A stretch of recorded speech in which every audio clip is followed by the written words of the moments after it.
I want to ask you about relationship between agent and client, agent and actor, because that's probably the lowest thing for actors is having a really good relationship with their agent. Hmm. They have, everybody wants an agent. I need Yeah. pictures and I need an Yeah. agent. But what does that mean? It And doesn't mean anything if I'm not getting you auditions. it's like, how do we establish a relationship? Because obviously you liked me, you brought me in, you signed me. Now how can I, as the client, get to start having a relationship with you? Great question. It's the same way I get to having a relationship with a casting director. I don't, it has to be organic. Nothing can be forced. Even if we've gotten to the point where I'm like, look, I love you. I think you have a great look. I like your resume. I like your clips and your reels and you're a good person. Let's give it a shot. So we've gotten to that point. But it takes time. Like, no great relationship or solid communicative relationship is going to happen overnight. Um, I'm not going to just all of a sudden be on the phone with you every day. Um, I think it just happens with, if there's if there's something I need, we're going to be talking more. If I have everything that I need, we're not going to be talking as much. If you're getting some more auditions, well, then there's more of a reason for me to be in contact with you. I always kind of say it, a funny thing is uh, like I, I'm not like a manager, which a manager might be texting with their client every day, or they may go over your wardrobe for a big audition. That's not my job, really. An agent is, I'm going after job interviews essentially. Um, but I'm not going to just, kind of like pick up the phone and say, did you have a good week this week? It's just really not how I operate. If we have business to do and there's things to communicate about, well, then we communicate and that relationship slowly grows. The same thing with casting directors. If I don't have something that they want, meaning a client for their job, what do they need to talk to me about? You know what I mean? It's when I have the right clients that I've now submitted to the job. They like what I presented, and now I'm in contact with them again. And they're like, "We love Chris over at Saint. He has got great talent. He's very quick in email. He's communicative. Picks up the phone. Has a good eye." The more that happens, well, then now our relationship builds. It's like anything else. I have some casting directors that I've been working with for 13 years, and it's like wham bam. I know who they're going to call in already when I submit. I know what their rates are. I know what the usage is, the type of jobs they work on. But it just takes time, and the more reasons for us to be in touch, the better. And then we're going to continue to build. But that's kind of how things grow. I'm going to always, like I said, have the town halls. I'm going to be super transparent. I'm going to tell an actor the truth. I'm going to tell them if they're missing materials. I'm going to tell them if their headshots are outdated. Um, I'm going to let them know if they didn't have the greatest self tape. Um, I don't want to. I'm doing a disservice if I'm not speaking up with certain things. I'm only hindering an actor's growth if I'm just keeping my mouth shut. And so that's sort of like the back and forth between me and the clients. On their end, though, it's an open book. If I had an actress just 2 days ago shot me a quick email, "Hey Chris, can we chat for a minute?" I said, "Sure thing. Give me a call tomorrow at 11." We were on the phone for a half an hour. She said everything that she wanted to say, asked her questions. We spoke, and that's how things build too. So an actor can always reach out at all times, whether it be a phone call or an email, and we'll get to the bottom of whatever you're wondering. Most of the time is the question is, what more could I be doing to get auditions? What do you suggest? What things do you think I'm missing from my resume? You know, can I get a submission report?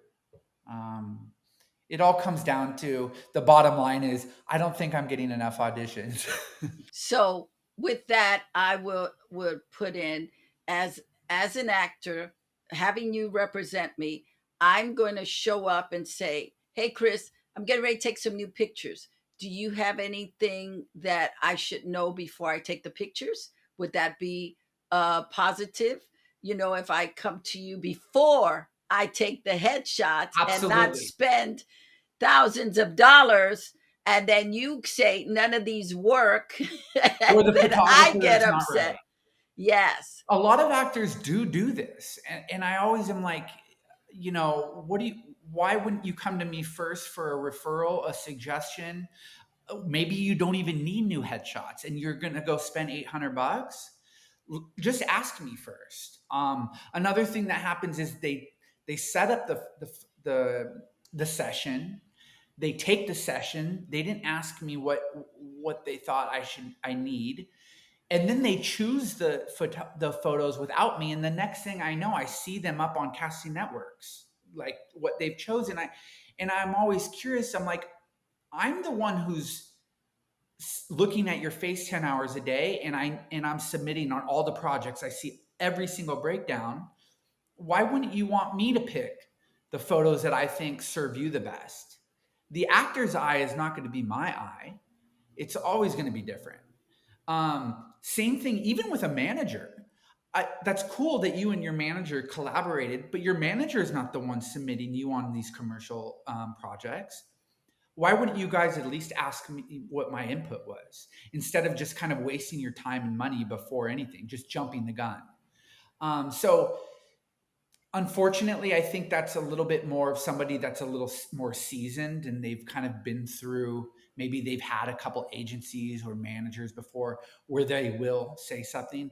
It might be someone who's a little bit greener that just kind of jumps in the fire. Oh, I didn't want to bother you. Or, I mean, that's my job. I love what you just said, because again, it's not having a healthy relationship. Yeah. Because if I'm in a relationship with you, why am I going to somebody else to figure out what I need Right. for the relationship? Let's talk it through, and Yeah. then see, do we need Yeah. counseling? Do we need Yes. counseling right Right? now? Let's figure this out. Maybe we don't Yes. need counseling.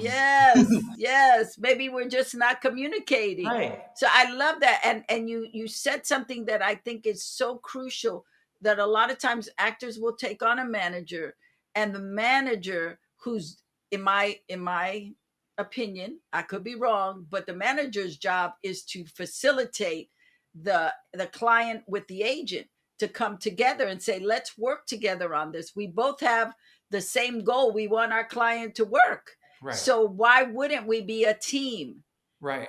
I, I agree. I so agree. I think this is really good.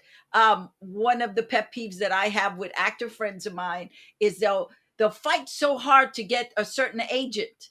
Then they're with that agent. A year goes by, I go, I'm leaving them because nothing happened. Mm. I'm like, wait a minute. What did you do in the Yeah. year? What Yeah. did you do? Not the agent, because I keep hearing what the agent didn't do, but what didn't you do? Yeah. And so I think it's important to communicate, not to jump. And I think this is another problem. It's like wanting a relationship, right? Yeah. We all want that other person, Yeah. but we're not asking the questions before we get in relationship with the person, because you might be a great agent, but for somebody else, it's not a love match. Right. For sure. I think you bring up a good point too. It's like, on the actor's end, have they asked themselves and been truthful and honest with themselves? Have they done everything that they could in the relationship? This is before leaving an agent, like you said, after a year. And I don't know if somebody's not happy unless they tell me. I know what I I know what something looks like if it's a slow journey for them as far as like auditioning and callbacks and things like that. I definitely know what that looks like from my end, but I take the initiative and I reach out before they even have time to, usually. Um, because I don't want anybody sitting around. I don't make money unless they book an audition, and they don't book the audition unless I got them the audition. So it's only in my best interest to do everything I can to get them out there. I don't want anybody sitting on my roster without auditions.